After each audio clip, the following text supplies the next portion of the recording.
Muthoot finance आंदोलन प्रकरण मनसेच्या चारही पदाधिकाऱ्यांची निर्दोष मुक्तता। मुथूट फायनान्सच्या कर्मचाऱ्यांच्या ग्रॅज्युटी प्रश्नावरून झालेल्या आंदोलन प्रकरणी महाराष्ट्र नवनिर्माण सेनेच्या 4 प्रमुख पदाधिकाऱ्यांची जयसिंगपूर येथील प्रथम न्याय दंडाधिकारी न्यायालयाने निर्दोष मुक्तता केली आहे। 6 ऑक्टोबर 2023 रोजी मुथूट फायनान्सच्या एका कर्मचाऱ्याची थकीत ग्रॅज्युटी मिळत नसल्याची तक्रार मनसेकडे आली होती।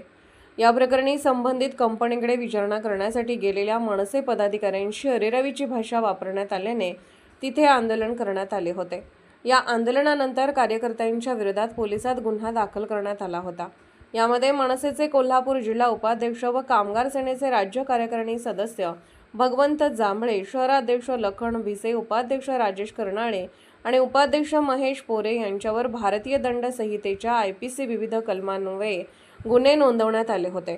या खटल्याच्या निकालात न्यायालयाने सर्व बाजूंचा विचार करून या प्रकरणातील सर्व आरोपींची निर्दोष मुक्तता केली।